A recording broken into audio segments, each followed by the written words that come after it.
Welcome in all. Today we got a very special episode. I'm your host, Jerry Seinfeld, with my co-host here, George Costanza. Seemingly, but within that basic framework, there are many subtle variations, only discernible to an acute observer, that reflect the many moods, the many shades, the many sides. George Costanza.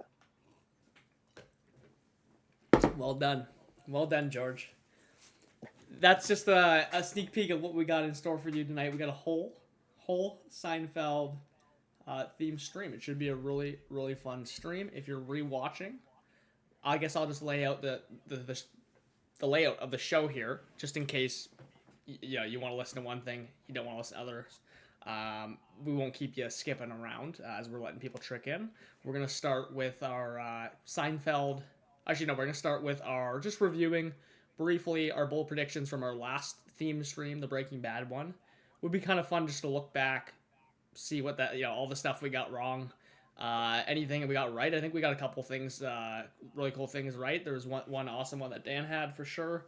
And then we're gonna move on to a no soup for you game.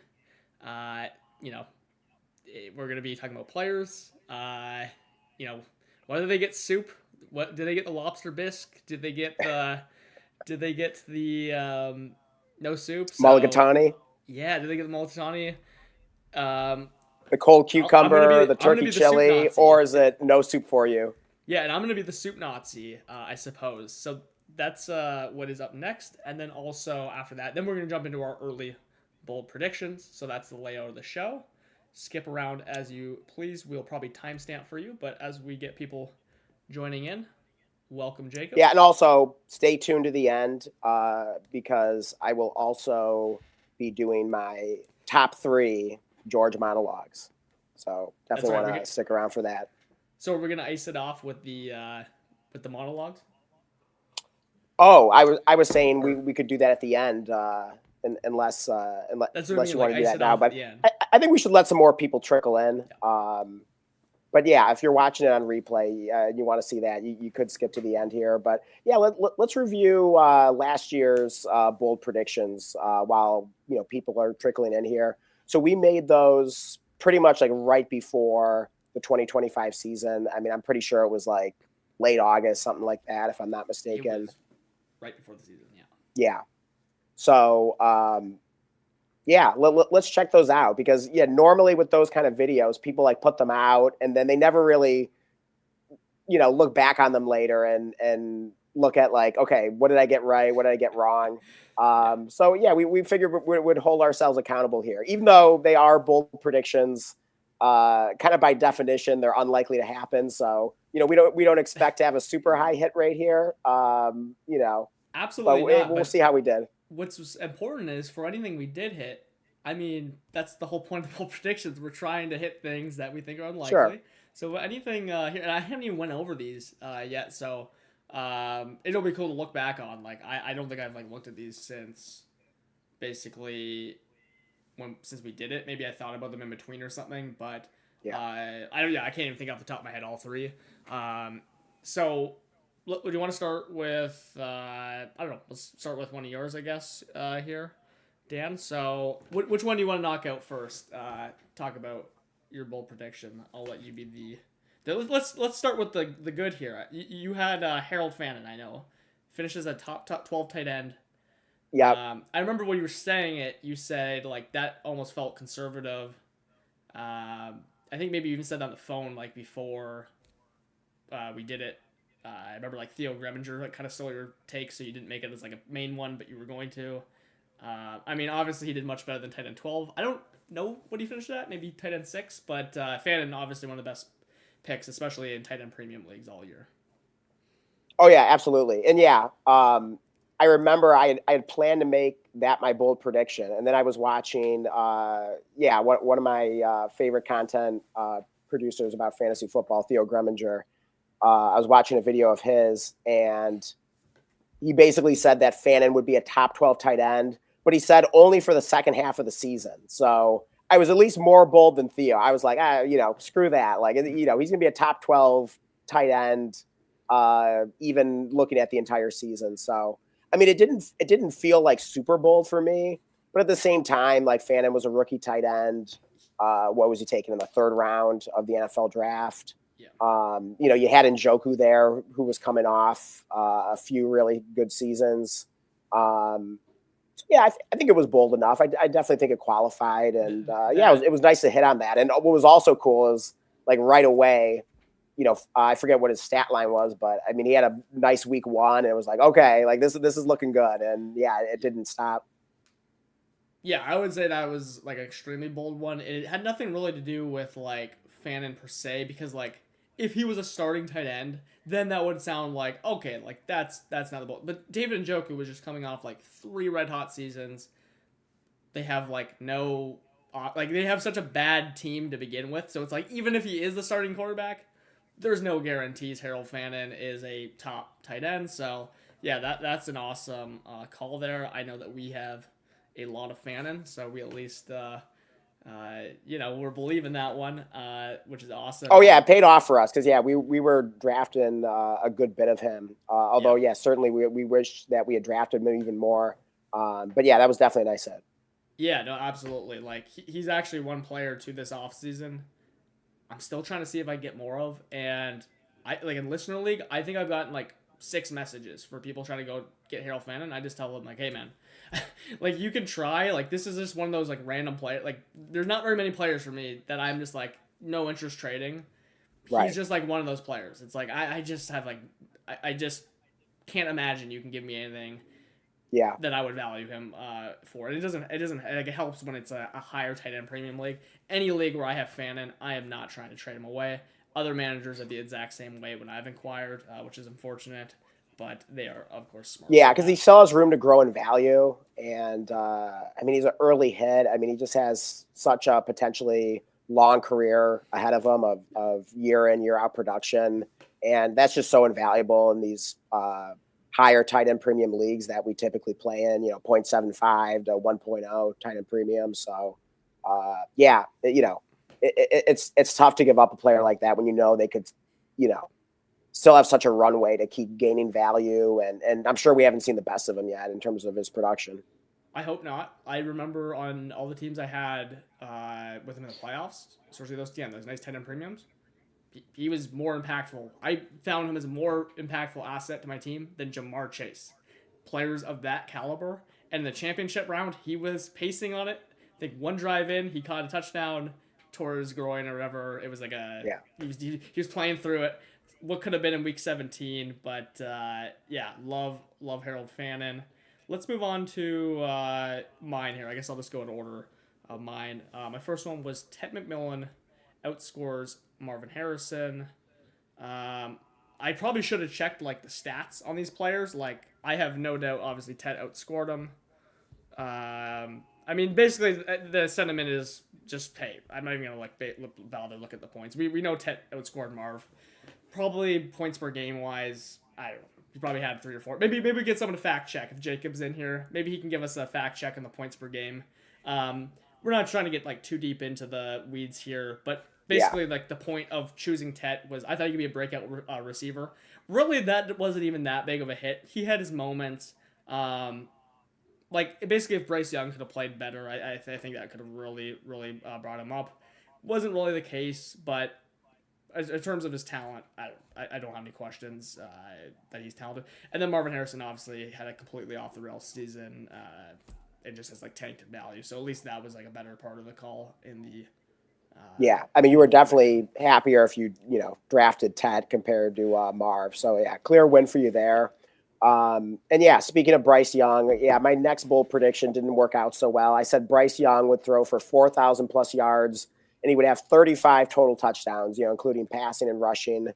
And I said that he would go in the top 3 rounds of startup drafts by next offseason, which would be right now. So I'm pretty sure Bryce Young isn't doing that. So yeah, that was a complete like swing and a miss. I mean, he had an up and down season at best, had a few spike weeks, but on the whole, pretty brutal to Odom. So yeah, no excuse on that one. I mean, he seemed on the ascent the year before. I just thought it would just keep going in that direction. Not so much. Yeah, nothing more I can say about Bryce Young. I'm pretty out on him at this point. Yeah, to be at least fair to you, I definitely was not when I put my bold prediction. I put Tet though, who is connected to him because he was the only target in that entire offense, and that's what I really liked about Tet. And there was also the possibility that Bryce Young maybe stays hot. Yeah, Bryce Young originally was one of my most hated guys, but he did in Dynasty keep getting cheaper and cheaper. And in when you're on your underdogs, your best ball teams, he was so cheap that I actually didn't mind Bryce Young at all as a pick in those formats. Yeah, obviously, very disappointing season. Did not do that, but I give it to you. That was a very, very bold one. And let's move on to my other one. This was I don't know, the least spicy one, but it also was very spicy based off of ADP. This one made no sense to me on ADP last year. It was more just about calling out number one dynasty value as well, and also just redraft value. Again, I think DJ Moore was going 20 wide receiver slots ahead of Stephon Diggs. I just said Stephon Diggs coming off his knee injury would outscore DJ Moore. I believe he did by 40 points. For whatever that's worth. Maybe someone missed a game. I don't know. Maybe I just pull up Diggs as. I have to think so. I mean, Diggs almost kind of quietly had a really solid season overall. I mean, you didn't always feel amazing starting him because his snap percentage wasn't that great, and it kind of varied, and his production kind of came and went, and it was kind of hard to predict. But if you just started him every week, and you're in a flex spot, it generally worked out pretty okay for you. Whereas DJ Moore, I mean, he kind of got hot at the end, but I mean, it was basically the inconsistency of Diggs, but far worse. You know what I mean?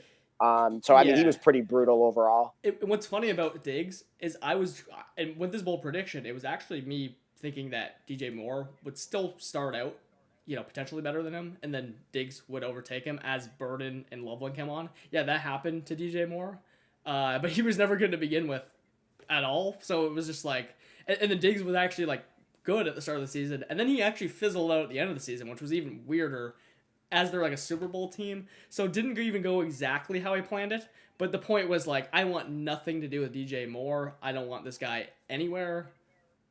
Did not take him anywhere into a league, thank God. And Diggs was I just a fine late round target in basically all formats. So he also had scored by 35 points. Again, I don't have the points per game number. Maybe Jacob can pull that up. He also gave us Marv's for reference, so appreciate Jacob. Tet was 24th in points per game. Marv was 42nd. There were some injuries in there for Marv, and it's not even that big of a gap. It's 2 points per game. It was a bad year for receiver, but appreciate the stats. Also, Captain Zohans says, "What's up, fellas? Love the theme. He traded Malik Willis for a 2020 27 first and Jalen Naylor." I mean, we got a sharp Captain Zohans in here getting that Jalen Naylor throw. And I like it's a nice throw in. Yeah, we definitely like Malik Willis. I have not been afraid to sell away the shares I had, though, just kind of sell them high. Dan and I have a share. We're holding on to him now. That's a good trade, though. Get that 27 first. Especially if you don't need an extra quarterback. I like that. And then, hey, let's get it in here. And then, should I go to my next bold prediction? Yeah. Let's just quickly read this. Let's get it here. Oh, yeah. We just haven't seen him in a minute. Also, let's get it. Did you end up winning that league with with all the Broncos receivers and the most disgusting, and all the Jags receivers? I cannot remember if you told us you won that league. Good to see you back, man. Says he is staying away from Marvin Harrison Jr. This year. And yeah, he's just getting a little scared about him. Also, he says if Diggs stays away from the rap stars, he'll be high on him. Hey, he'll be free. He's not even on a team yet, so. I'm pretty sure I told Let's Get It to start Parker Washington over Brian Thomas in our week 17 or whatever it was championship week sit stream. So I'm hoping that worked out okay. I hope so. Yeah, I would just Parker Washington had an amazing end of the season there. He single-handedly carried me to a ship myself. So, okay, what's your next bold prediction here, Mr. Dan? All right, yeah. So reviewing, our bold predictions from last year. The next one I had, I guess, the last one of the main three that I made. It was that Saquon Barkley would rush for 2,000 yards for the second consecutive season. So yeah, that was a huge swing and a miss. Very disappointing season for him. Yeah, I mean, of course, like everyone was saying, Saquon's going to regress and everything, and that was certainly the most likely outcome, which I even would have said at the time. But I definitely felt like there was a better chance for Saquon to repeat his amazing 2024 season than I think most people were giving him credit for. So I think that's what my bold prediction was highlighting. Didn't work out. I could certainly see Saquon bouncing back this year. So, this is probably the offseason to buy into him if you can get him at a reasonable price. If he doesn't cost too much more than, and I don't know, like I wouldn't be like dying to send a 27 first for him, but like, yeah, can I send like, He's mid to late first this year, maybe yeah. throw something in on top. That could be pretty nice. He's literally like swap spots with like McCaffrey essentially. Actually, Right. McCaffrey is in a more reasonably priced spot, of course. This year, people are still a little skeptical on him, but yeah, I mean, I couldn't imagine Barkley was like that bad. I know it was like not like 2-1 on, like maybe just like especially Dynasty. It was just like he was so expensive, but I mean, I still expected him to be amazing. Absolute shock from him. Travion Henderson, some more shock, was one of my bold predictions. He was, actually he was pushing up in the third round at some points in the draft. Now that was getting pretty crazy. I definitely understood it to a degree, but then like when I got into drafts, it was like, okay, like I cannot take Travion Henderson over JSN, which was something that like we had JSN fall to us in the third round one time. We never expected that. And then Ashton Genty was who I thought he could outscore. I think in this one, I'd have to look back. I think I said like, okay, if he doesn't outscore him the full season, it's the second half of the season. He actually might have done that, or at least came close. Definitely not a win. Travion, yeah, one of the most interesting players of last season for sure. I mean, if you drafted him redraft, you might have gotten absolutely cooked. So I hope no one drafted him because of me. I didn't even end up drafting any Henderson, funny enough, in redraft because he was just going too high. Like by the time, like when we made these predictions too, I think like preseason was going on, but he was getting the preseason kick returns. He was like him, and there was another player was the most hyped players in the preseason in uh like recent memory. I can't remember who the other guy was. There was another guy. JCM. Yeah, JCM, and I think there was another guy higher too. But those guys were just through the roof. I mean, it was just so hard to draft. Oh, Ibuka. You're thinking of Ibuka. It was Ibuka. Yeah. Those guys were just through the roof. I wanted Ibuka in every league. I think I only came away with him in one redraft league. It was really hard to draft those guys. They were just soaring so high, but definitely not a win there on the Henderson one. Let's quickly go through your bonus ones. You had some bonus ones. Yeah, I had some bonus bold predictions that I just threw out there, throwing some stuff at the wall, seeing what stuck. Not too much of it stuck. Yeah, some of these sound pretty embarrassing now. But yeah, I said Worthy would outscore Rashee Rice. Man, that aged very poorly. I mean, that was more about a belief than Worthy than it was about like doubting Rice, like when he was on the field. And I did make that prediction in terms of points per game. So, yeah, obviously I wasn't just saying it because, Worthy would play more games than him or whatever. But yeah, I was definitely hoping for a second-year breakout from Worthy that I thought Rice's suspension could give him the opportunity to do, kind of establish himself as that alpha in the offense. But, I mean, he had such a hot end to his rookie season. I was really a believer. I mean, he's a little bit of a sneaky buy low, but he's not someone I'm like dying to, going out of my way to acquire. But I'm not totally out on him, but it definitely was a rough second season. Yeah, he's so dead that like he kind of has to be like a sleeper. A buy, yeah. It doesn't matter how much you don't like him. Yeah. I mean, he just went like the 12th round of the startup I just did last. Like, if I was drafting on my own team, I probably would have been targeting him. I had a co-manager, so I was just kind of like, all right, he doesn't want Worthy, we won't take him. That's pretty damn cheap for. I mean, it's getting like to Quentin Johnston. Like he's kind of getting faded like it's Quentin Johnston.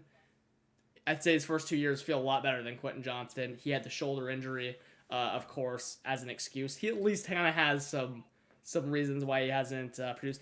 Absolute shocker though. I thought Worthy was gonna be smashing to start the season with no Rice. Took him 3 plays to get killed by Kelsey. unfortunately. Yeah, and also I just noticed that my Harold Fannin prediction, it was actually one of the bonus ones. So Yep. the other of my three, main official bold predictions was that Dylan Sampson would outscore Quinshon Judkins in both total points and points per game, and he would be that year's Bucky Irving, who gets hot and becomes a league winner. So yeah, that didn't quite happen. It did look, that was another one that did look good after week one. Samson had, if memory serves, had a pretty nice like PPR scam kind of week one. And it was like, oh man, here we go. I'm going to hit on, both of these Browns bold predictions here. Fannin lasted, Samson not so much. But yeah, I mean, Judkins got on the field and looked awesome, like a lot sooner than we thought. Because he had like missed so much of like OTAs with like the situation he was dealing with. So yeah, that was kind of unexpected. But yeah, still like Samson as a player. So still a fun player to stash. Maybe he'll have some opportunity this year with Judkins coming back from pretty major injury. Yeah, I mean Judkins wasn't on the team until week 2, and then Yeah, it was looking good week 1, that's for sure. If you had him in Dynasty, you had a chance to flip him. I think literally that was a trade. I went from this is the funniest trade I've made in all of Dynasty potentially. It went from the worst trade ever to like actually just like a pretty good trade. I traded after week 1, Judkins. No, I'm sorry. It was actually after week 2. I traded Judkins because he had played, Samson, and JCM, who I was just selling every JCM there was early season. I traded those 3 for Henderson and a third, and it looked terrible with how Judkins was playing. JCM was still getting that steam. And then, like, now I look at that and I'm like, yeah, I'll take Henderson. yeah. What a good reminder of just how crazy the NFL season is. It is just absolutely insane. And it's a roller coaster. It's not just some, like, there's just this clear answer. There's these ups and downs. Things flip all the time. But yeah, that's our bold prediction review. And then I probably should have just let you skim past this, but I'll hold my own feet to the fire. Yeah. And I'll read off these other embarrassing bonus bold predictions. I guess the only other one. Well, there are 2. One, I said Malik Washington would lead Dolphins wide receivers in fantasy points. So I was getting a little wacky there, but I thought I threw it out there. I was thinking I figured like Tyreek Hill. Wouldn't last too long, either through like injury or like legal issues. Yeah. And then Waddle, I was just betting to get injured. So I thought at least by default, process of elimination, like someone's got to lead the Dolphins in fantasy points. And I kind of like Malik Washington as a sneaky deep sleeper, second-year breakout. Yeah, that did not come to fruition. So swing and a miss there. And then I also said that Hunter... Yeah, what you mixed up him for Darren Waller. You just didn't. Oh man, yeah, exactly. Gonna be the guy. Exactly. Yeah. Waller surprised me a bit. I think I ended up dropping a few shares like right before the season, but because he couldn't get healthy. I was just like, there's no way this comeback works. And then my last one was that Hunter Renfrow will be fantasy relevant at some point in the season, and that was another one. What was it, like week 1 or week 2? I had like 2 touchdowns. Yeah, I was like, garbage let's time go. Of a century with like, I think they were losing by like 30 to like the Cardinals or something, and they almost won the game on an onside kick because in the second half, or whatever, Hunter Renfrow had like 2 random touchdowns, was like the top waiver wire pick. So like, I guess you kind of got that one right. I mean, he definitely didn't help anyone, but yeah, he did become relevant for like a 1 week of waivers. I think what I said is that Hunter Renfrow will be on a waiver wire column written at some point, like during the season. And he definitely was. Like after that 2 touchdown game, like he was definitely in waiver wire columns and YouTube videos and stuff like that. People were definitely picking him up. And quickly dropping him a few weeks later in all likelihood. So hey, I'll take credit. I didn't hit too many of these, so I gotta take credit where I can get it here. Yeah, no, Hunter Renfrow, that's phenomenal. Let's quickly catch up in chat, then we will jump into our Seinfeld themed game. Let's get it said. He actually didn't start Parker. He ended up starting BTJ. Okay. But he would have lost anyways in the finals, he said. So at least you can live with that. Yeah. It's always better when you lose, and it wouldn't have mattered anyways. Or Yeah. Oh man, because like yeah, that would haunt you. I mean, come on, yeah, if he had gone against my great advice and that was the reason he lost, like that, yeah, that would definitely be a tough pill to swallow there. yeah, and maybe there's psychological. Maybe you didn't have Parker Washington in the weeks before. Like in my case, I had been in this one league where I had to start him because I had captured every Parker Washington spike week somehow. Maybe he burnt me like once, so I'm like, I'm just gonna keep rocking with what's happening. But if I wasn't playing him, I don't know. Like he still felt sketchy in week 17. It's Parker Washington. So I don't blame you, like, being in the moment of being, like, skeptical you have BTJ. I think we were telling you to play BTJ earlier in the season. And honestly, Dan, you probably just gave up by week 17. Give me the guy that's scoring Yeah, points. it was tough because it's like, start your studs and everything, but like, BTJ hadn't been the stud. And I mean, Parker Washington was just starting to perform like a stud, but it hadn't been for too long at that point. So, it felt like it could have been like a little bit of a trap there. Like going back to my personal history, it's like, starting Noah Brown over Calvin Ridley in a fantasy championship. And then looking back and like, oh man, what was I thinking? That cost me. So you Yeah. definitely don't want to get too cute. And so that was a tough one to figure out, like, okay, is this getting too cute? But ultimately, it just seemed like that was the right answer to just ride the hot hand in Parker. Yeah, no, absolutely. And Captain Zohan just had a question. He said, what do we feel the value is for Jordan Love in a Dynasty Superflex tight end premium of 5? What's a trade we'd accept for him? I mean, the answer here for me is going to be pretty generic because there's a big cluster of quarterbacks. Like, I love all the Bakers, the Goffs, all those veterans. Jordan Love's kind of just that, but he's younger. Um, so yeah, I'd hold him a little bit ahead of those guys. He's basically just like a fourth, fifth round startup pick right now. Uh, that's generally like you're looking at like 1.5 first. If you have two quarterbacks, I mean, you're probably not interested at all selling him for that. If you had three quarterbacks, I'd probably be interested selling him in a similar player. You could be looking at potentially players in the range of like a Travion Henderson's kind of going the same area. The Ibukas of the world are in that realm.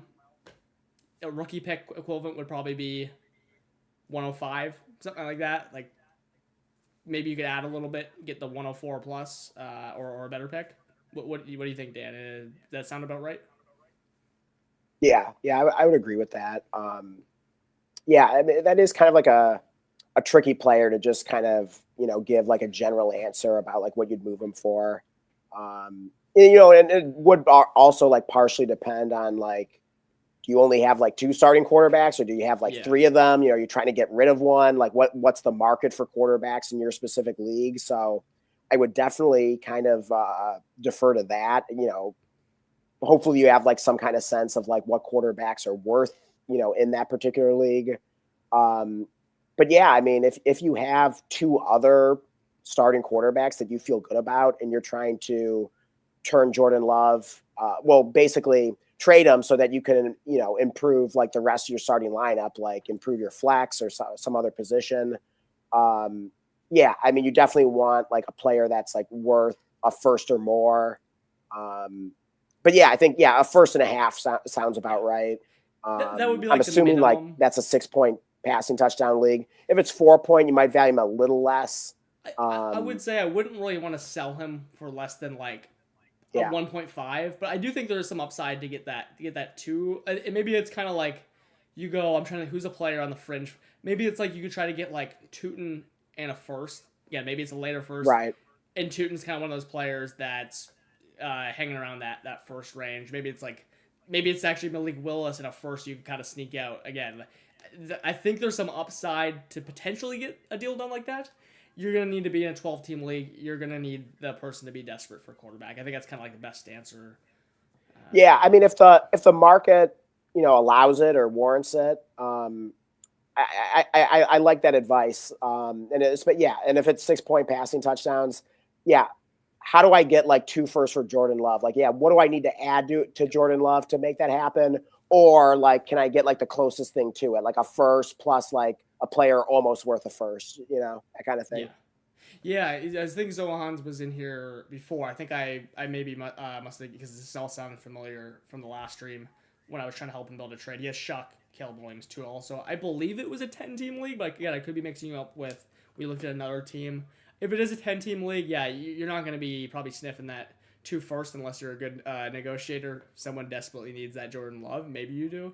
But yeah, I think that about covers like that. That's about what you're looking at for Jordan Love. And again, it really varies league to league when you're talking about a quarterback. Uh, yeah, so I think that covers that. And let us know if you got any other questions. Maybe we'll answer with the players coming up in the game a question you guys have about them. Let's get into it. Unless you had something planned for an impression here, Dan. Oh, here. Sorry. I'm sorry. What did you say? Oh, it's like let's hop into the game unless you have Oh, yeah. anything in store for us here before we get in. Yeah, yeah. Let's do it. Okay. Oh, yeah, yeah. Let me pull this up here. Okay, so yeah, this is no soup for you. So yeah, basically how this works is it's basically yeah we chose different soup Nazi soups to represent whether the player is a hard buy, soft buy, a hold, soft sell, or a hard sell. So the hard buy is of course the famous Mulligatawny, and then the soft buy would be the crab bisque. Are we sure that's not the lobster bisque, by the way? Like, I swore it was a lobster bisque on that episode. I'm wondering, that does sound familiar. I'm trying to think like if that's like, I don't know if you're like mixing it up with another episode. And I think it is crab bisque. Okay, do we want to double check this before we do it? Yeah, I'll double check. You go ahead and keep explaining. I'll make sure. Okay. And then if the player's a hold, it's the turkey chili. If they're a soft sell, it's the cold cucumber. And if they're a hard sell, then it's just no soup for you. All right. So yeah, Blake's gonna double check that there. Yeah, I had Googled that. I guess yeah, sometimes Google gets things wrong. Yeah, I didn't go back and like watch the episode again. I think it actually might be both of them because it is saying crab bisque, it is saying lobster bisque, and I looked up. People were saying on like Reddit, "Oh, I got the Soup Nazis lobster bisque." That's like the bisque I know that he says, but maybe he says both of them. Maybe there's both options. We'll stick with the crab bisque here. Okay. But if it's incorrect, especially if Matt's watching, yeah. First off, let us know. And hey, don't be mad at me if it's wrong. I tried fact checking. Probably the only thing of the night that I'll have a potential to really input here over Dan's elite knowledge.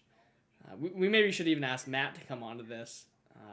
I don't know. I mean, should we change it to a different soup? If there's any uncertainty about this, yeah, I'm doubting myself now.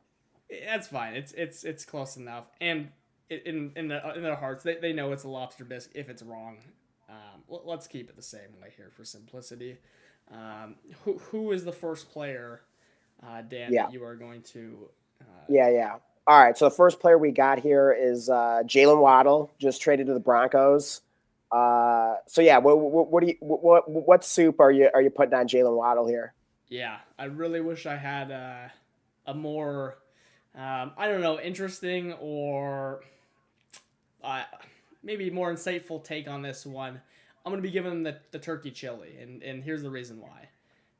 Jalen Waddle was basically dead. The turkey chili is the hold. I'll clarify that again. Yeah. They probably have already forgot. Yeah. The reason I'm going to say is he's a hold for now. It's partially because the deal just happened, but also what happens when a player like Jalen Waddle gets traded. His value goes up. There was not a market for him really before, although I guess we did just see him get traded for like the 109 plus yesterday. Maybe Joey's got a time machine or something. I thought that was like a pretty good payout for Trent on the Waddle. I didn't think anyone would pay a first for Waddle right now. But when he gets traded to a cool place like the Broncos, his value is going to go up. Every Waddle owner is going to want that juiced up price, and he absolutely could be worth it. But honestly, like I don't know, like I'm not too excited to buy like Jalen Waddle at 28 years old now at the souped up price. Again, that Broncos team, I don't know if I exactly trust uh, anybody in the receiving game. They're a very weird team under Sean Payton, spreading the rock around. So for me, right now, he's a hold. I would say if I'm gonna lean a direction right now, it would probably be more sell. Because maybe someone's just super excited for Jalen Waddle. Like, yeah, people like Jalen Waddle. I know Jacob, who's in here, maybe he's pumped about Jalen Waddle. Like, maybe he's a guy that would be willing to buy him high.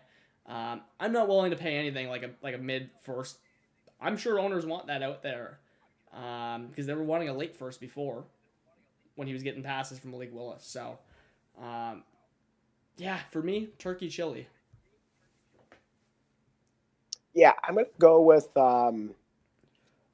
a cold cucumber here. So that'd be a soft sell, and I just think like this is a pretty good opportunity to get out on Jalen Waddle. He's not a player you see traded a ton in dynasty leagues, at least in my experience.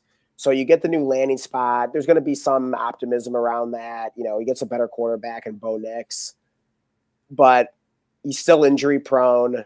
You still got a lot of mouths to feed in Denver. Sean Payton, he's just kind of frustrating for owning fantasy players owning players attached to him on your fantasy team. So yeah, I mean, I'm open to the possibility that he has a really nice season in Denver. I'd rather him be there than Miami, certainly. So definitely good if you own Jalen Waddle. This trade's definitely a good thing, but I do think it's kind of a good opportunity to get out on him. So I'm going to call him a soft sell. Yeah, and even our guy Jacob here is saying, and he's our Waddle truther. He's even saying he'd sell high if possible, and I just think that's probably the smartest thing to do. I think the new price that people might be willing to pay, getting excited in like this just happens every year. It seems like it's you can transfer this over to to player every season or multiple players, and if you sold, you didn't really lose up on too much upside. Again, if you get the Jalen Waddle bet wrong on him now, I don't think it's gonna kill you. But I think you could get a return that could really really pay off if you sold them for the right package right now. So yeah, I think that covers Jalen Waddle. Let us know what you guys think in the chat here, even if you're watching after the fact. Let's move on to the next player. Oh, hey, by the way, I think I got confirmation here. This looks like a screenshot from the episode of Seinfeld, the Sub Nazi episode, and it actually shows the menu. And I'm seeing on it at the top mulligatawny, crab bisque, turkey chili. Yeah, it's all there. So yeah, it looks like we're good here. Perfect. All right, we don't need to correct anything. Don't need to change any names. No edits. Yeah. All right. Awesome. So yeah, next player. RJ Harvey. Yeah, what soup are you putting on him? Wow, another Bronco. Boy, oh boy. I mean, RJ Harvey has been a player people have been trying to dump. Matt and I were trying to dump him in not dump him, but we're trying to sell him. We didn't even bother sending you an offer, you and Randy. Yeah. Although you made us. He's still that's going to right. be cold cucumber for me. Which is a soft sell. And the reason I don't have him as like a full sell is because there's no secret that people were already trying to get off RJ Harvey. But I actually view the J.K. Dobbins signing as probably the best case scenario for him. I mean, I don't really know how it could have went better. I mean, I guess they could have signed no one. We knew they wanted a running back. It could have been much, much worse. We all know that. Yeah, there was those ATNs, K9s. Also, Dobbins is just injury prone. So... Yeah, and we just saw Harvey have a good season with J.K. Dobbins, and that took a long time for Dobbins to go down. So, yeah, I mean, I don't want to say he's a full sell. If you have to hold, if there's no market, I think you could absolutely get that turkey chili range. For me, I'm just not too inclined to buy at this moment. I am open to this is a March take. Maybe they still could draft a running back. They're not paying J.K. I think he's J.K. Dobbins. They have on a contract for basically 1 year guaranteed. I know it says like 2 years. It's just one of those weird contracts. So, uh, again, I don't know if the upside is there on R.J. Harvey. He's already 25 years old. That's why I wasn't like too into him in his rookie season, like in pre-draft. But you can see what happens with R.J. Harvey when he's not producing. I got very into R.J. Harvey when no one cared about him in season when he was not scoring points. So maybe you sell him now as a cool cucumber, and he becomes the crab bisque or the the Mulligatawny. mulligatawny in season because he's much cheaper. What do you think, Dan? Yeah, I mean, I feel like in smart leagues, you're probably not going to get much for RJ Harvey. So in like those leagues, like you probably gotta hold them turkey chili. But yeah, I think in the more casual leagues, people just oh yeah, he had a pretty good rookie season, and he's young and he's explosive, and he plays on a good offense in the Broncos. So I think it's more like in those casual leagues that he's he's definitely a sell. So. Yeah, so I guess it's still hard to call him like a hard sell because Yeah. you're not even in the best case scenario, you're not like getting a king's ransom for him. But yeah, it's a bit league dependent, but it's definitely at least worth exploring if you can get something reasonable. If you can kind of get something in that late first range, like he's pretty much gone. Yeah, exactly. I think you summed it up pretty good on how I am feeling Yeah. RJ Harvey there. So. Yeah, and then we got another running back here, and this is one I've been wrestling with a lot personally. Cam Scatterbo, who did survive free agency. I guess it was apparently a lot of smoke and mirrors coming from the Giants about all their interest in these free agent running backs. They didn't sign a single one of them. So does that carry over to the NFL draft? Is there any chance that they draft Jeremiah Love or one of the other running backs? What are your thoughts on Scatterbo? I mean, definitely a player we really like. Well, what are you doing with him and kind of in terms of like weighing the risk of, you still got to get past the NFL draft? Yeah, first of all, I love to see the chat's like opinion on this one. Other people's opinions because to me, Scatterbo's price is more speculative because I haven't been sending offers for him. I don't own any. But here's how I'm playing him based off what I can basically get of what I would estimate his value to be. Obviously, for that late first, we were seeing him get moved, panic sold in a bunch of leagues, and I think for good reason. Like there is a lot. Again, this is like one of the most trusted beat reporters in that Giants camp that's putting out those rumors about the whole being interested in a top running back. Now he survived free agency. That's step one. There is still a chance, and the way that he's being projected, a pretty damn decent chance that Scatterbo just gets nuked by Jeremiah Love. Now, what I'll say is number one, if you don't think the Giants are going to get Jeremiah Love for whatever reason, then you'll like Cam Scatterbo more than me. I'm definitely need to consider that they're in prime position to get him, and they're rumored to be interested in him. And they also, I think they may have hosted him already in New York. So like to me, that's very scary. I don't want to play the gambling game on a player like on these running backs in these first range. That's very scary to me. I don't want something to turn into dust like that before he even touches the field again, right? Now, the other thing that Scatterbo has to clear for me is, according to your father, who is retired doc, he's our medical advisor for this channel. Yep. He also has expressed not long-term concern for Scatterbo, but at least when he's coming back, that he's not going to be playing at 100%. And we have seen this on similar injuries, by the way, with the guys like Mark Andrews, Tony Pollard, and there was another one, I think this past year. I'm completely forgetting who it was, but a big time disappointment. Basically on these ankle injuries. You're thinking of Pollard? Pollard and Chris Godwin. Chris Godwin, I mean, we expected him to be good and fine and dandy. He was worth like a first at this time last year after he signed that contract. Who's to say that Cam Scatterbo, it's not the same scenario? I'm very wary of that injury. I would rather be wrong about this, see Cam Scatterbo get back up to health day one, and hey, then consider buying him at a slightly more expensive price. I mean, he is what 24, maybe going his age 25 season. He's going to be in that 24 point something range right now. I mean, like running backs can't get like that expensive with his profile. Like I don't think he's gonna shoot up to an early first if he smashes. So okay, maybe he goes from like that 108, 109, 110 to like the 17, maybe 16. Again, it's a 27 class. I just don't think there's like enough upside here to risk the nuke. A very long way to say, um, no suit for you on Cam Scannabo. Uh, Oh wow. Completely forgot to clear that out. But I had to talk so long about Scatabo because I do want to say that's just how I'm approaching him. Even before their draft rumors, I was very scared about this ankle. I trust your dad's medical advice. I hate players that are priced as if nothing is wrong with them, as they will be fine. And there's a very good chance that he might not be himself to start the season. That's very scary to me. Yeah, wow. I'm surprised. Like I did not expect you to say that. Not that it's like a crazy take or anything though. I mean, I definitely feel like it's the safe way to go here.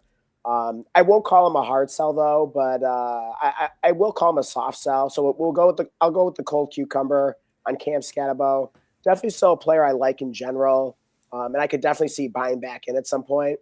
But I just don't feel that there's a lot of reason to like take the risk of holding with them, take the risk of holding them and kind of getting left holding the bag, if he does in fact get nuked in the NFL draft. So if I can like move off of him for, like a late first kind of value, and in fact, Randy and I on the team we co-manage, we basically moved him for like the 110. We also got a little something thrown in on top. I'm willing to take that because, like, if the Giants do not draft a running back, I can definitely live with, okay, I sold Scatabo for the 110. Yeah. There's still a lot of things I'll probably be able to do with that 110, but, especially on the clock. I can probably turn that into a running back similar to Scatabo, or at least, the package I got, the 110. The thing I got thrown on top, it was just like a third, fourth swap in 27. So, yeah, could I take that 110 and a 27 third? I could probably turn that into something pretty similar to Scatabo if he does, in fact, survive the NFL draft. So why take an unnecessary risk? That's just my philosophy with that. But, I mean, I still think, though, I mean, if you can't trade them, if no one's giving you anything close to that because they're panicked, okay, fine. Like, I don't mind if I get stuck with a share or two of him because I do still think there's a decent chance like he'll be fine. But why take that risk if you don't have to? Yeah, look, the reason he's no suit for me, other than the fact that, he could turn into like Hiroshima here in a moment, is that, look, here's a very spicy, take I have right now, but like, I would rather have Tootin in Dynasty over Scatable. Yeah. I don't think a lot of people are going to agree with that. That's something I felt pretty comfortable. I was talking to you with the other day on. I didn't expect to have that take, but I'm not worried at all about I'm not worried about like Chris Rodriguez being a big problem with Tootin. There are bigger problems with Tootin if Chris Rodriguez is a problem. No disrespect to C-Rod, of course. But like Tootin, I don't think he's gonna get nuked. I think he's got all the explosive ability. He's got the scheme, everything he needs. He's an environment. He has both his ankles, so he's an environment to be a potential big-time surprise early on in the season, just like Cam Scatabo was. That's why they were getting drafted back-to-back in the NFL draft, literally, I think, back-to-back, and in rookie drafts, drafted right in the same range. So, I mean, maybe more my take here is, like, Tootin is more the Cam Scatabo this year. He could be the one that takes the league by storm. Things are just not good on Scatabo right now. I would recommend just being wary if you have him. If no one wants him in your league at all, you can't get a first, okay, then he's not a no suit for you hard sell. People are 100% back in, I can guarantee you, in your league after the free agency's surviving that, though. I've already seen the optimism for Scatabo, so I would 100% try to avoid the potential nuke. Nothing worse than having a player in that range just turning to complete dust. Trust me. Yeah. And we'll try to go through these next ones a little faster. But yeah, next one is Jordan Addison. So Yep. yeah, we got your Minnesota Viking here, a player you've always liked. He hasn't been super fantasy relevant recently. I mean, especially last year with JJ McCarthy kind of nuking every offensive player, fantasy relevant player on the Vikings. But hey, we, Yep. we got a new quarterback in Minnesota now, Kyler Murray. So how you feeling about Addison here? Yeah, I mean, like I think you were saying like he hasn't been fantasy relevant in a long time. It feels like is the perfect explanation. Like no one cares about Jordan Addison. Yeah, But he was the wide receiver. I think 20 and 21 back-to-back years. One was a rookie season with only half a season. Like his first NFL games, he had to play with Kirk Cousins, obviously beside Jefferson. Then he was playing with Josh Dobbs and Nick Mullins. Then he gets hurt in his second year, still has that top 20 wide receiver finish, and was a wide receiver one the second he got healthy in that season, was lighting it up. And to be fair, I was selling Jordan Addison last offseason. He's actually probably, I was talking to Joshy, he's probably the player I've gotten like most right about in Dynasty, like in the ups and downs. Maybe that's just being kind of like a Vikings fan. I try to be realistic about them. I have like I sold off like all my Jordan Addisons that were possible last offseason. Now it's gone too far. We just got him at 9-12 in a startup. No one cares about Jordan Addison. Not even I really cared about Jordan Addison until very recently when I just realized that hey, Kyler Murray's probably going to sign. He now has. Again, I think I'll boost his stock up a little bit. Maybe he's a little bit less obvious of a or like sneaky of a buy now. Of course, no one cares about Jordan Addison. I truly believe that. If you're in like 10 leagues, I do think you could buy him in quite a few. And I don't think you need to pay a first. Like he's a perfect guy. Like, dude, if you have Michael Wilson, there's a chance someone might like value him still above him. I would add like easily a second to Michael Wilson, like even potentially more to get Jordan Addison. I just think he's basically like one of the only players that is like valued should be valued as a first. He isn't for obvious reasons, but the second Kyler Murray comes out, if he's playing well at all, I mean, Jordan Addison is phenomenal. Also had insane numbers with Carson Wentz last year. I'd like to point out, like, as long as he's not playing with 9 or some random ass backup quarterback, I think he should be fine. Um, so yeah. yeah, So are you it's like putting the are you putting the Mulligatawny on him. famous Mulligatawny label on Mr. Addison here? Mulligatawny, and yeah, again, I am approaching Addison. I don't think any owner, or I don't think anyone's like buying him for a first. I would highly doubt that. I do believe you can get him with that true fake first package. I just don't see too much downside. I think the one thing you could say is like the legal stuff. If that turns you off, yeah, that makes sense. He hasn't learning. He's kind of like Rasheed Rice Jr. Again, just much cheaper. So Yeah, that's my stance on Addison. yeah. I think I'm gonna go with Crab Bisque here. Soft buy for me. I agree with most of what you said. I think it's just I still want to keep in mind that Kyler Murray still like isn't a quarterback that I'm like dying to have my fantasy wide receiver attached to, but it should definitely be an improvement from JJ McCarthy. So Yep. yeah, and I agree that Addison just doesn't seem to be a player that many people care about right now. So he should be pretty easy to buy, and there definitely is some sneaky upside there. Yeah, I mean, I definitely think things will be better for the Vikings offense this year, and it doesn't really seem to be built into Addison's price yet. Yeah, and I actually want to note that the part of the reason I actually still think he's very acquirable is exactly what you said. Everyone, this is the narrative that's been going around in fantasy for years, is that Kyler Murray can only support one receiver, one player. It's part of the reason why I didn't even like Marv last year because Trey McBride's the Right. number one target, right? So I think that's a completely valid take for Addison.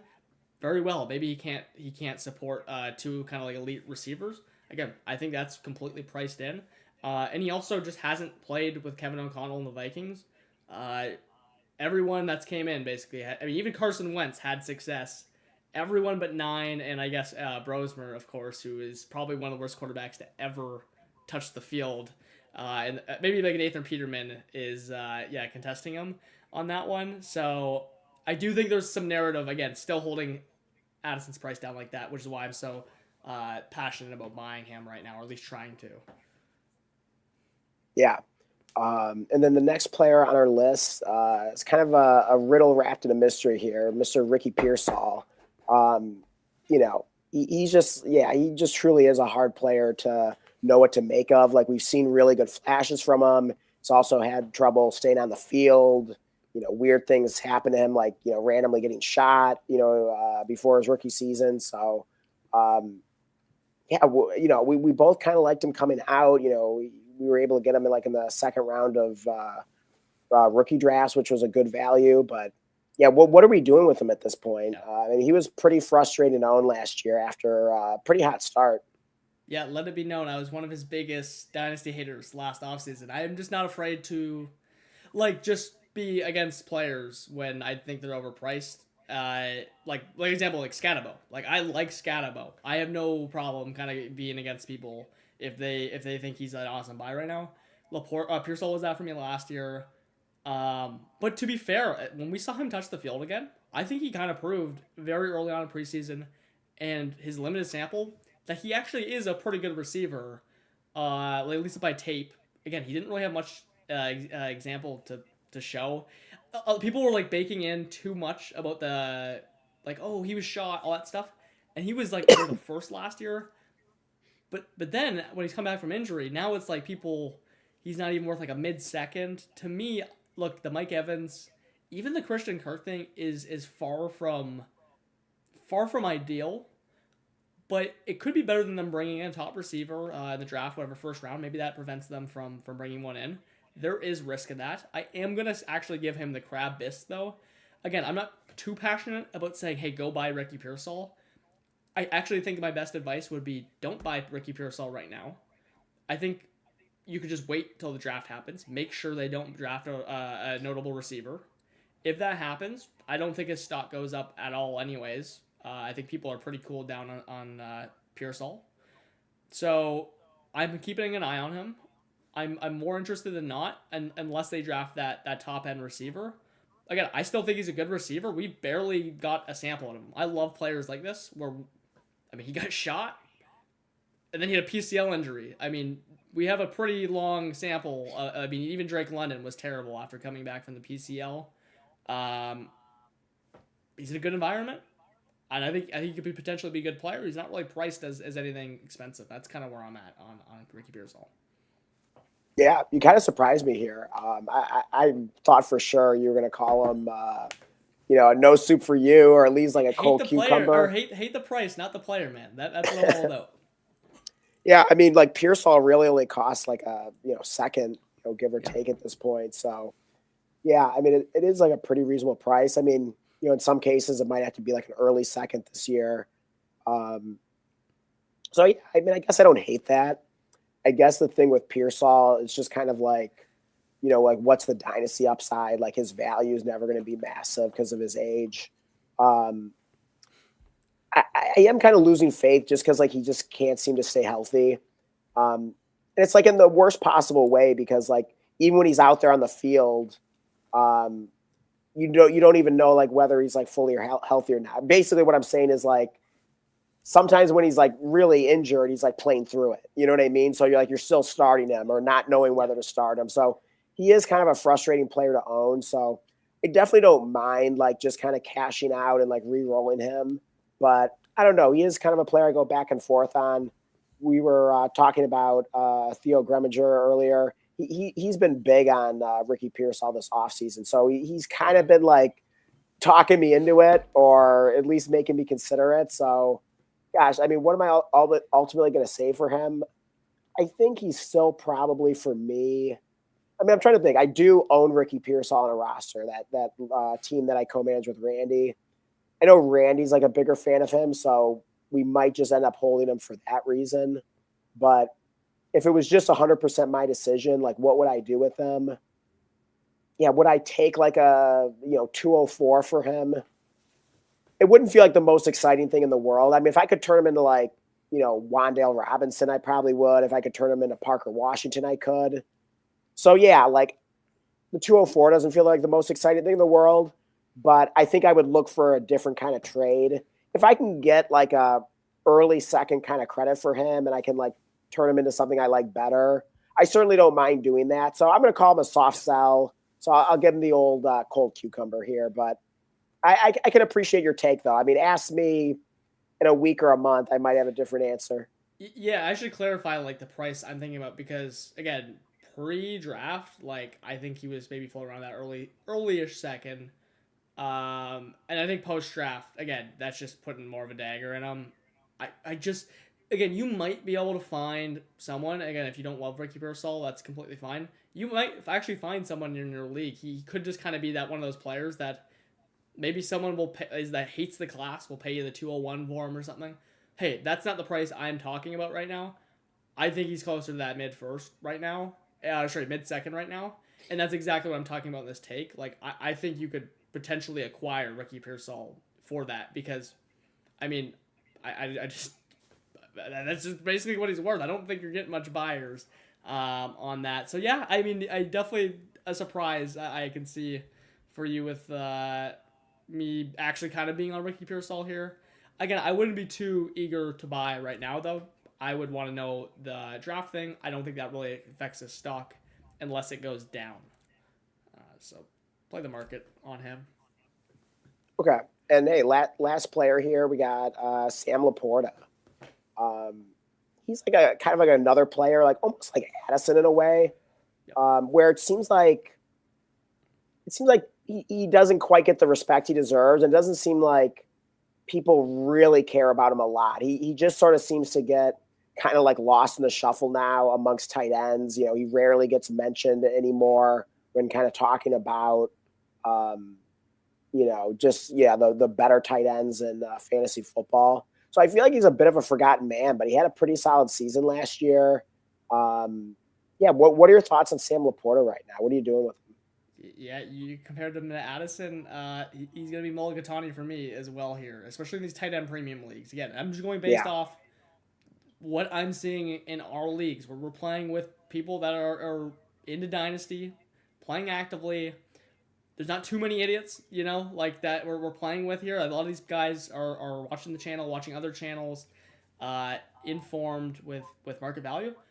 People do not care about Laporta. They're very scared about the back. Again, I am trusting Dr. Fortune.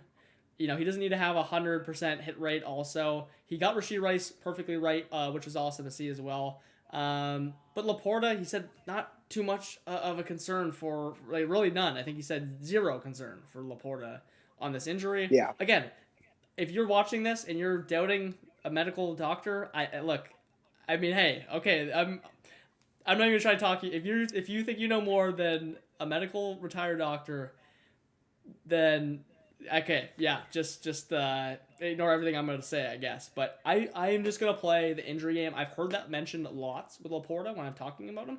Every single time it comes up. What about the surgery? What about the back? Well, that's a pretty good sign. His prices went down big time.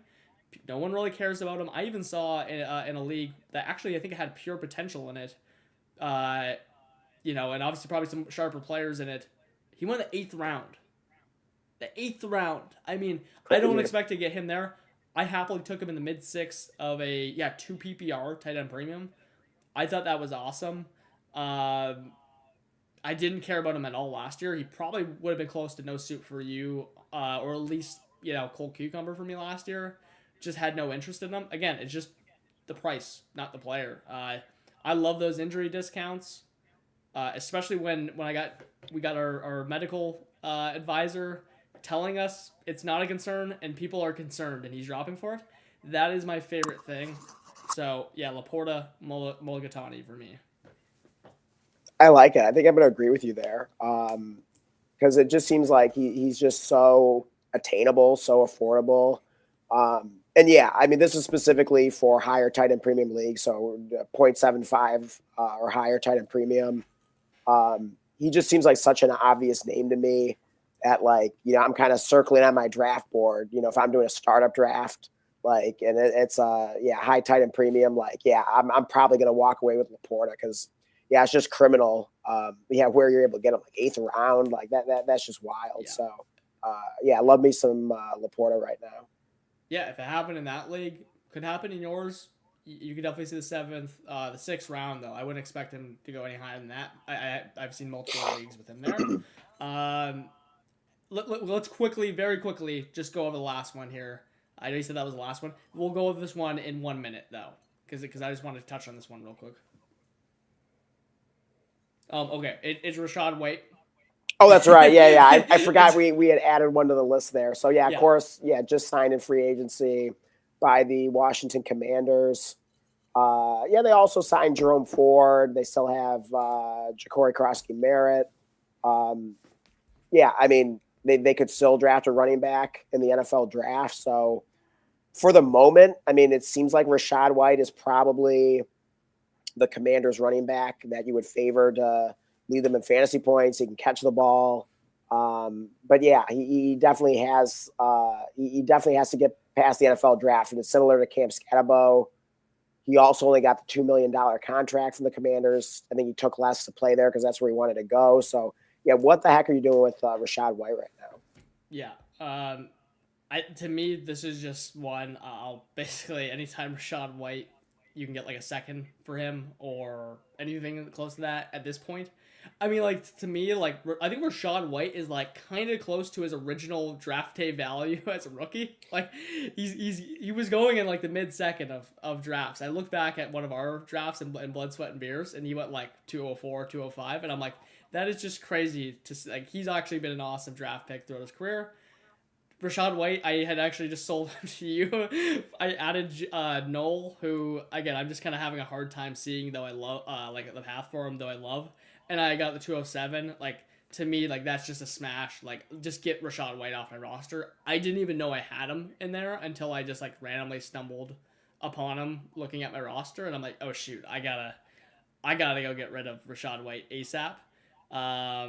So pleasant surprise seeing him there. To Yeah, me, that was like just after the signing. I hadn't realized like how small his contract was, and I guess like hadn't fully processed the situation. Yeah, you swooped in and took advantage. You dangled Jalen Noel in front of yeah, me, knowing my I weakness, soft spot for him. So yeah, you yeah, got me on that one. I've been I trying to knew flip him.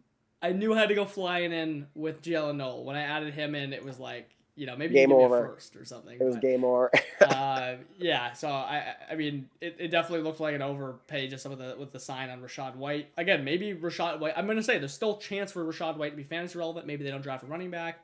To me, I'm just ready to cash out. I think there's many ways you can do it. You could try to do something like I did.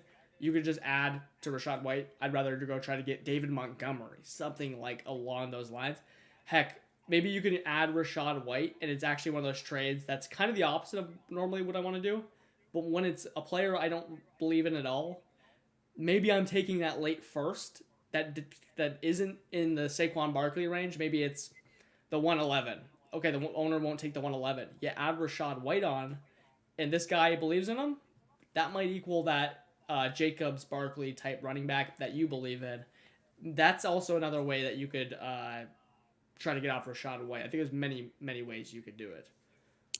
Yeah, yeah. So is So this no soup for you. no soup for you? Yeah, no soup for you on Rashad White. Yeah.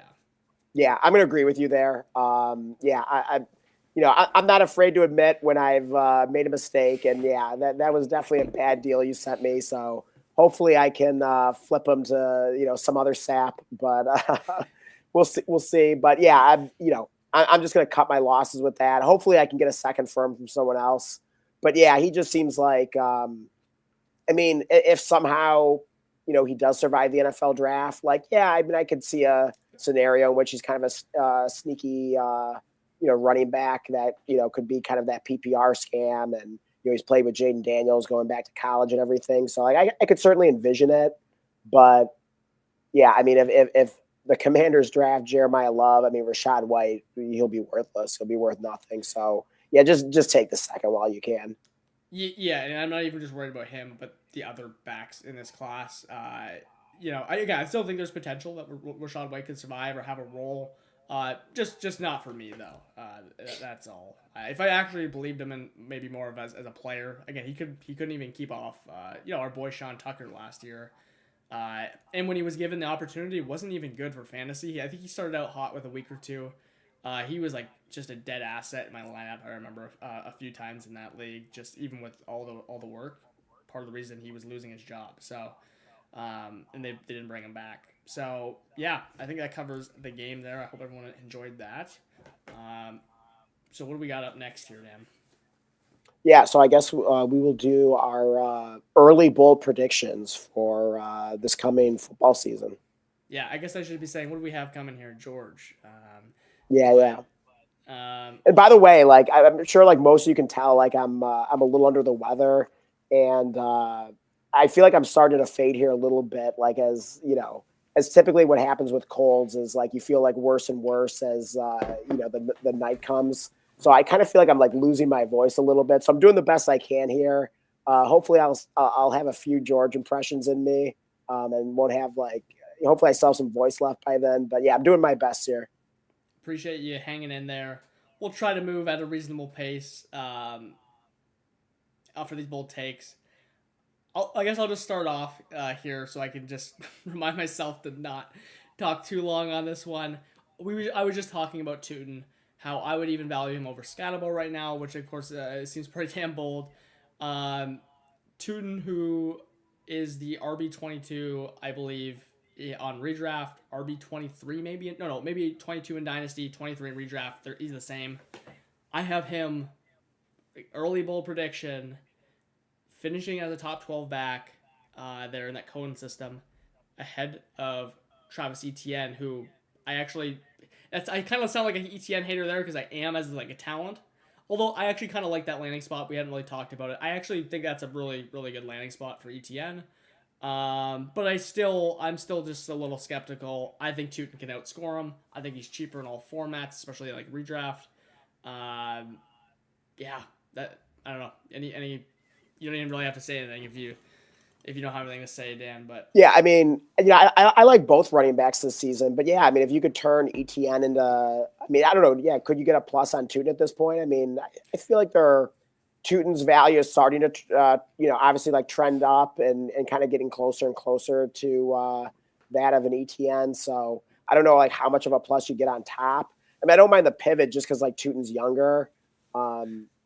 But yeah, I mean, I do like both players a lot this year. So yeah, kind of tough to compare the two of them for me. I do think like ETN, it really feels like he could be a workhorse on the Saints. They gave him all that money. There's not a lot of competition in the backfield. So yeah, I do really like both players, but yeah, I mean, I'm very high on Tootin as well. So yeah, you won't get too much argument from me there.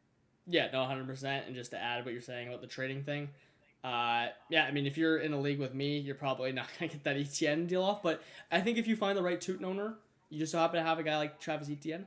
I do think there's probably a lot of people trying to flip Tootin right now that just happen to own him. So I think there's some potential out there. You get a better plus than you believe. And let's hear yours. All right, yeah. So I can't see the graphics right now. Do you have the graphics up? No, actually don't have any graphics of this. Didn't have any time to make them. We just got our faces here.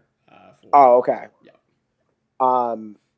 Yeah. So my first bold prediction that I'll go with, I'm gonna go with. I'm kind of been feeling a Jalen Coker breakout.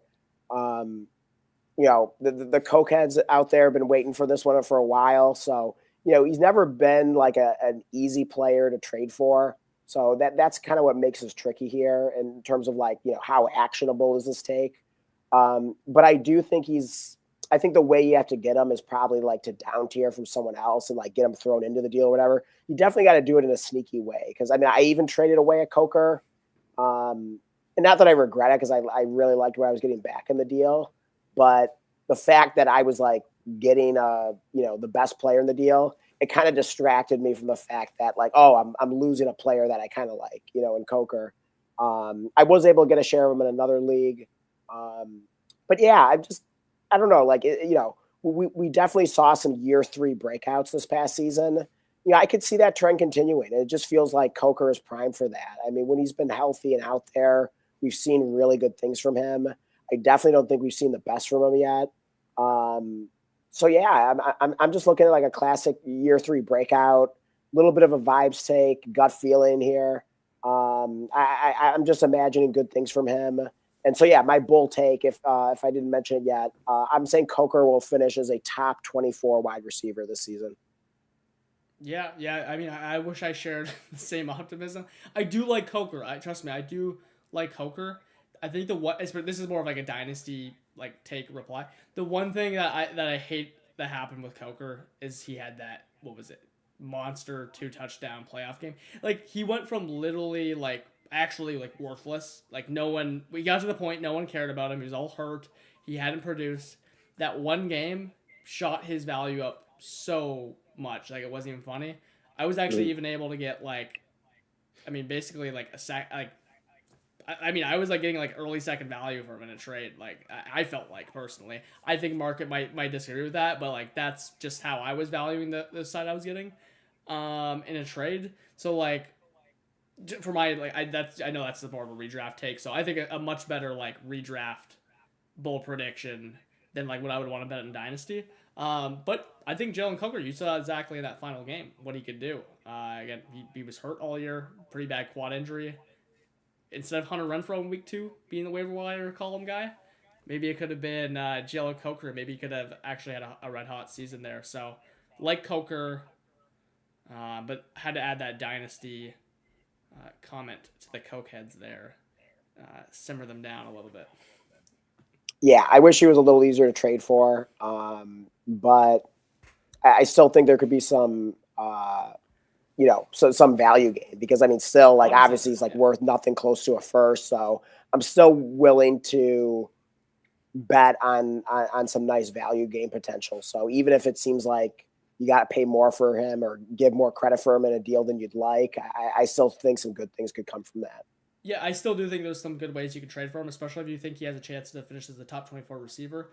I mean, again, he's not like that valuable. He's going like in the teens of startups, early teens. Like, there's still plenty to be gained, of course, for him. Uh, so yeah, I still a player that you can look to down tier. Maybe the guy that owns him actually isn't a cokehead, though it seems like every Coker owner is a cokehead. Yeah. Or they like to just say that so that you'll have to give them like more for Coker in the trade. Exactly. Yeah, yeah. I that literally happened to me one time. A guy said he's Cokehead Nation, and then I went to him in another league trying to sell him, and then like a few months later, and he's like, I don't like Coker. Oh man. I was like, well, which is it, man? Unreal. Yeah. So I'll move on to my next one. If you've been around the channel, I made a short on this actually exact same thing, so I'm kind of actually just realized repeating. I do just feel process based, like especially in redraft. I know that May won't be the QB2 in redraft. I actually have no idea where he's going.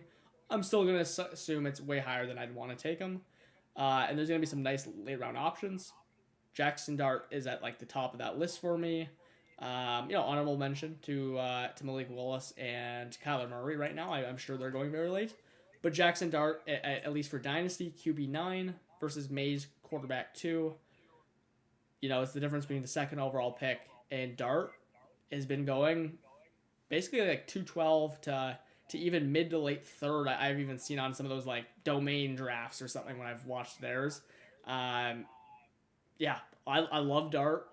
He was extremely productive in there. I don't really need to say much. Like, I think he actually outproduced Drake May in the games that he was healthy in and played in. So I feel like we've already seen, and that was without Malik Neighbors. Of course, no no Isaiah Likely, Scatterbo hurt. I think there's a lot of upside here in Dart, and that's just something I'm interested in betting on myself. Again, I still think it's probably more likely May outscores them, but at those prices, especially in Dynasty, heck yeah, I'll do that down tier all day. You get a boatload going from May to Dart. Yeah, I like that. I mean, it seems like there's probably a good likelihood that there's going to be like some regression with Drake May. I mean, at least in terms of his dynasty value, it's just so hard to stay at the top like that. We saw what happened with CJ Stroud. And I mean, Jackson Dart just seems like so undervalued. And I mean, there was a time where like when he was heating up, it was like, oh, like Dart or Drake May, both of them were like making a case to like, be that like 101 in startups. And then somehow like May stayed there and Dart kind of slipped down and down, and now he's just like such a bargain in startups. You get him in like what, like the third round or whatever, and it's just like, Yeah. man, like he didn't fall off that much, as the season went on. I mean, he was pretty good He, throughout it. So like, I don't yeah. really get it. No, I mean he had one random game against the Vikings. They refused to let him throw the football, and then he bounced back the next week, and they let him throw the football, run around. By the way, in my first startup, I was valuing him as a 1-2 turn player. I was just playing the market though, and we ended up getting him at like 212 or 301, just because we got the sense that he wouldn't go there. So I was like pretty shocked by this value. Yeah, don't pay that price for.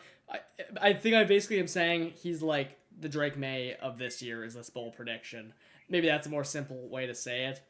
He's being valued less than Drake May last season. He did more in his rookie year. Another receiver. I know this is one that Seb will appreciate. He is president of the Josh Downs fan club, and I kind of thought I was out on Josh Downs. Like I'd kind of put him in the same category as like Jaden Reed, just kind of a player that I liked at one time. I liked their talent, but just kind of out on fantasy. But my gut feeling, my spidey sense has been going off lately, saying to buy some Josh Downs. So I've quietly bought up a couple shares, and I think what's causing that gut feeling is just, I mean, of course, we can look at Michael Pittman leaving. I do think that helps and potentially opens up some opportunities. Maybe he gets some snaps on the outside, but I think one way or another, like whether he stays like exclusively in the slot or he gets some more snaps on the outside. I mean, we saw him produce like, 13 and a half points per game 2 seasons ago. I just feel like there's a good chance that we could see that again. I mean, we know the talent's there. There should be some more opportunity, this season with Pittman gone. And on top of all that, he's in a contract year. I mean, we see this a lot. I mean, it's just funny how players often have a really good season, put up some really good stats in a contract year. So I've seen that a lot over the years. And yeah, I mean, also, last year this time, like I was the receiver I was quietly buying up shares of was Alec Pierce. I had the same kind of feeling then. So I think Josh Downs could be really sneaky. He's not someone that many people like, even care about. So yeah, I just think he's an easy player to get for.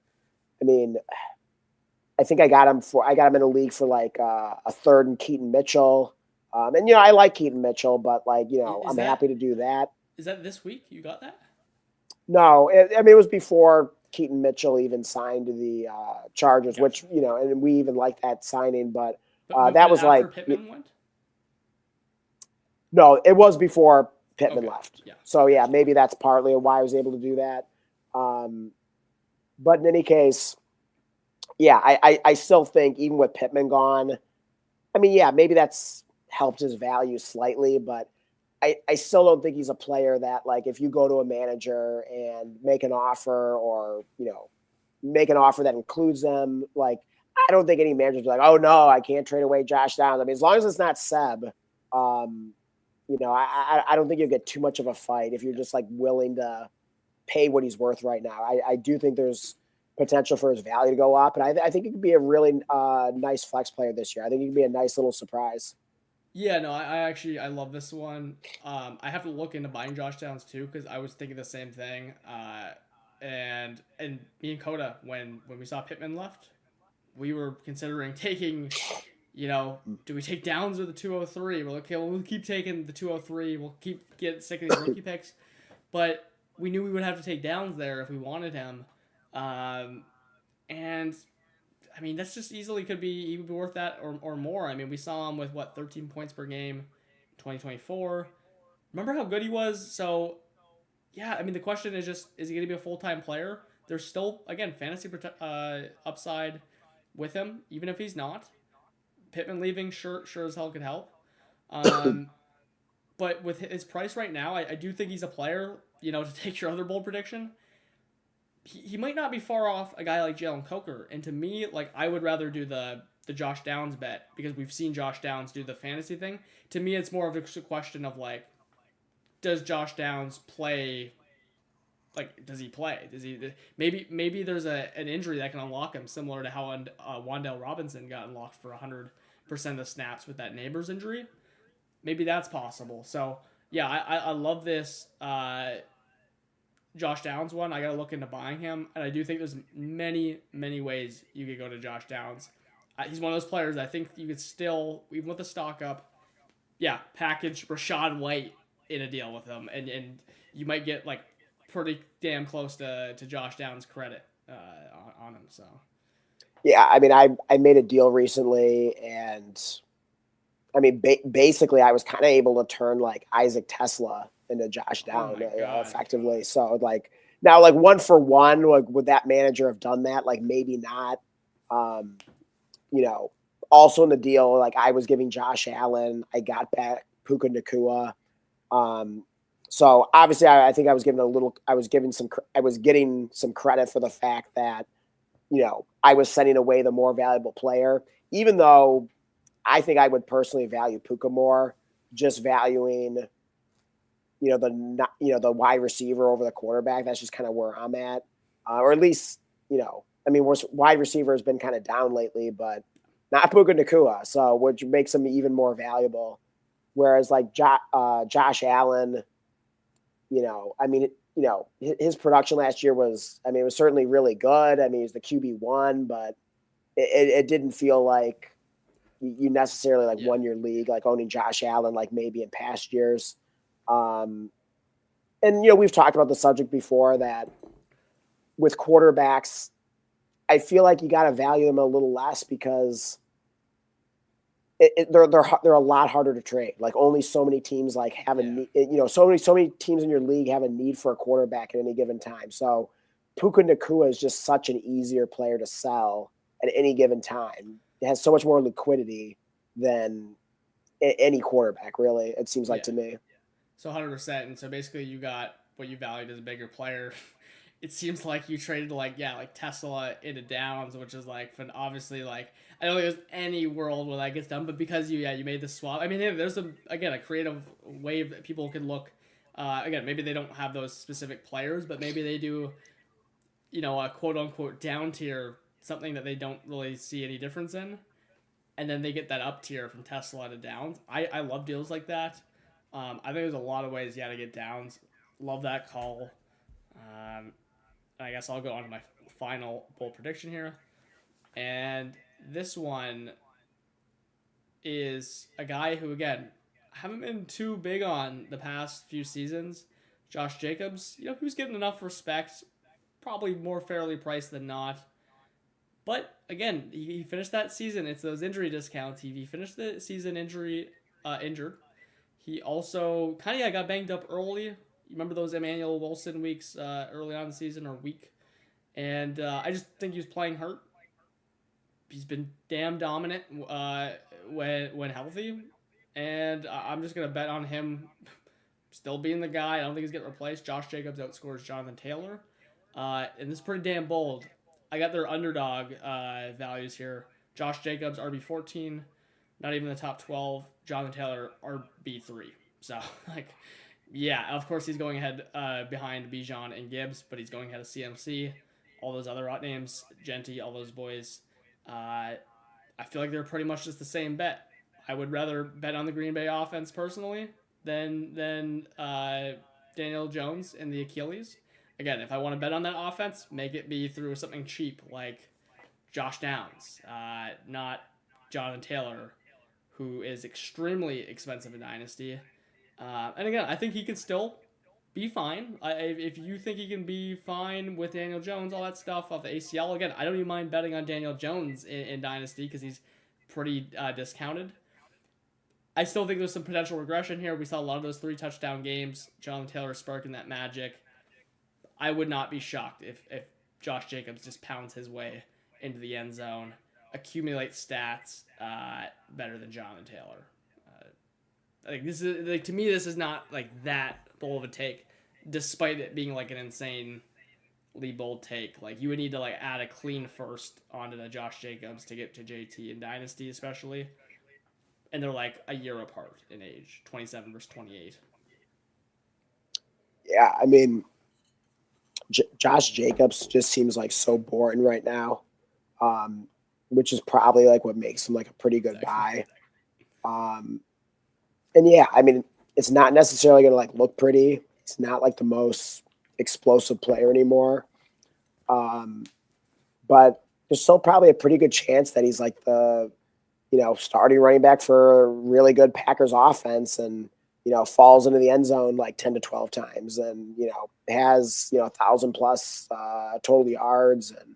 And, it's still probably going to be pretty good. So, yeah, it's one of those trades that you could make that, any trade where you're getting Josh Jacobs, like it might not feel like the most exciting thing in the world, but yeah, I think that could be like a pretty sneaky and savvy bet to just kind of take the boring guy and get some get a first on top or whatever.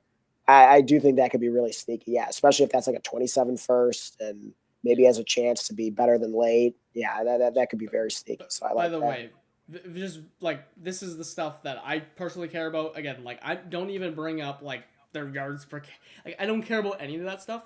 Josh Jacobs was going ahead of Jonathan Taylor in redraft last year. Like this is not some crazy like take. These guys should not be this far apart. And again, their dynasty value is super gapped. Again, I know Josh Jacobs literally just turned 28, so there can't be more than like a month and a year between these guys. Yeah, I don't care if Josh Jacobs seems boring. Um, to me, he's exciting because he's so damn cheap now. And also, he's in that seventh round of dynasty startups, which is so awesome. He's one of the final guys that is like clearly worth a first going there. So he's an awesome value in startups. I would call out. Yeah, and then I'm totally blanking on my third bold prediction because I had one and then I changed it to something. Do you remember what my new one was, Blake, or should I just go with my original one? I completely forget what it was. Yeah, no worries. I'll go with my original bold prediction. I had originally changed it because I wasn't sure if it was quite bold enough. But basically, I am saying that Ashton Genty will finish as a top 3 running back. I mean, of course, he's a very expensive player in Dynasty. Um, Everything's been trending up for the Raiders lately. So, yeah, he's not an easy player to buy at all. But actually, I think in terms of like making this actionable, like, okay, how can you get some more Ashton Genty in your Dynasty leagues? I mean, I made a trade earlier this offseason. It involved multiple players, but basically, I turned Malik Neighbors into Ashton Genty. Now that was I'm trying to remember if that was before they got Kubiak. I can't remember now, but in any case, I still think that's something you could do today potentially. It's going to depend on finding the right manager, the right league, like whatever. But I mean, yeah, I mean that's really the only way you're going to get like an Ashton Genty. I mean, unless you're willing to like package like 3 firsts together, and then who knows, we might have to throw in something on top. That's not the way I'm looking to get them. But if I have an elite asset like a Malik Neighbors, and don't get me wrong, like I love him, but if I'm truly playing the market, we don't know if Malik Neighbors is going to be ready week 1. Actually, I don't know. Maybe I could even adjust the bold prediction to be something like related to Malik Neighbors. Yeah, I don't know. I guess I could say, Genty scores more than him points per game, however you want to put it. But I think Genty's going to be awesome. I do think Neighbors could disappoint a little bit because it doesn't seem like, at least from the last I've heard, that there have been like glowing reports about him in terms of like being ready for week 1 and that kind of thing. He will be coming off a torn ACL even once he is back on the field. And I mean, the Giants have been bringing in a lot of pass catchers. I mean, not that any of them, hold a candle to a healthy Malik Neighbors, of course, but just the fact that they're bringing in so many different, warm bodies to catch passes and, not terrible players either, like Isaiah Likely and Darnell Mooney and Calvin Austin. I think it does speak to the fact that, maybe they're not expecting to have them Neighbors early in the season. I think it could be an indication of that. So I'd rather cash out on Neighbors now and get something that I know is going to start the season hot. That's going to get me off to that hot start and send me on the right trajectory if I'm planning on competing. If not, if you got a rebuilding team, like Neighbors is awesome to own. Don't even worry about it. But if you're contending and you're counting on Malik Neighbors, like why not just turn him into like an Ashton Genty now? I mean, like Ashton Genty could come out week 1 and be awesome. Whereas like, what are the odds that Neighbors is even on the field then? So I would rather just like look ahead and make a move like that. Yeah. So yeah, I think Genty will be a top 3 running back. That'd be the bold prediction. Of course, all of these things are unlikely to happen, but that's why they're bold. But I definitely don't think it's that bold to say that people that own Genty this season will probably be happier than those that own Neighbors. So I don't know if that's bold or not, but that's how I'm feeling. Yeah, I mean they're pretty much going in the pretty much the same spot. They basically have, I would say, have the same ADP on in Dynasty. Yeah, obviously it's pretty hard for like have a bold prediction on like Genty, but he's like one of the most impossible guys to like acquire. Right. But I think it's at least like your confidence level on him. And yeah, I mean before the Kubiak thing, or at least when it like was first happening, being rumored, I think I tried switching Lamb into Genty Plus. That felt like a thing that would be possible because I'd be willing to kind of basically swap them 1-for-1. But ever since that moment, yeah, things have flipped. Jefferson, like he's jumped Jefferson. It seems like Genty went from that like maybe like maybe on the backside of the mid first value to like now he's just like 1-2 turn. Whatever, probably more like the 201, 202 kind of guy. That Kubiak thing has really sealed his value there, and I think for good reason. Like I would love to get some more Genty at these prices. It's looking tough, but a bonus suggestion. This is the Diggs 2663 special. I am an expensive running back hater. I am pretty fond though of the prices or the move of moving on from the goats, Bijan or Gibbs. I know Dan will not like this. But moving on from them to the next crop of Genty and Love, I really think you get a first on top in there, or again you just get very creative. You get something that you really value. Maybe you add like whatever you want to sell. Who was a player I was trying to sell? Maybe you add Rashad White on and you get a nice first on top in that 2-for-2. To me, give me the next crop. Give me all the goods on top. Even if I got to deal with a disappointing year that's not to Gibbs and Bijan level. I remember when Bijan, partway through his second year, was extremely disappointing, had no spike weeks. I just, yeah, like, these running backs we know are insanely talented, so I do like the value of these Gibbs and Love, or sorry, of this Love and Genty 100% now. I know a lot of people aren't going to love the sell Gibbs and Bijan. You definitely don't need to do that. I'm just saying those boys, there's a discount before they start producing. We saw it with Gibbs and Bijan. They were still going in the second round of startups, late second round. I remember Gibbs was going after his rookie season, just because he needed some time to really fire up and get past David Montgomery there, right? So, there's still plenty of room for those guys to grow, like Genty, Jeremiah Love. Yeah. So I like that. Yeah. So those are our bold predictions. Yeah, as you can probably tell, like I am quickly losing my voice here. Sadly, like I do not think I have any voice left to do impressions, which absolutely kills me because like, you wouldn't believe I was watching so many George clips and like working on my impressions. So this absolutely kills me right now. Maybe I can do them in the next stream. I will definitely find a way to make it up to you guys. But yeah, do we want to catch up with the live chat a little bit here before we sign off, Blake? Yeah. Jacob just said about like Josh Jacobs, bound for some positive regression with the injury all year, and I mean that's just basically what I was just saying is when a player is hurt early on the season, especially, and then hurt all year, and we have a pretty big track record of them being awesome, and they're being discounted, what feels like pretty well, that's generally a recipe for a player I want to target. Yeah, like I have no reason personally to be like, Josh Jacobs is just complete dust. So, he's just one of the cheapest backs out there. That I mean, by the way, I think Kyle Monangai was valued like very very close to him, like a month ago. Maybe that swung, but like those guys were like 2 running back spots on keep trade cut. Like that's insane to me. That is crazy. Like so, yeah. I mean, but Nungai like feels more exciting though. You know what I mean? Like even if it's a complete trap and like he could turn into dust, like I get it. You know what I mean? Like even if like objectively, logically, it's insane. I should have made Kyle Monangai somewhere on here, and I should have made him no suit for you. This guy, look, I actually think Kyle Monangai is way better than I thought. He's still a seventh round running back that does not catch passes. And DeAndre Swift's still there. I do not understand. I won't even go in deeper into it. Kyle Monangai is one of the biggest sells for me personally. I just don't feel like I'm gonna get too toasted. I know he did have that insane random week, but he's just like way too expensive for me. Yeah. I mean, I preferred Tootin before Tootin was even the starter. Like just personally, I am a Tootin guy, but of course,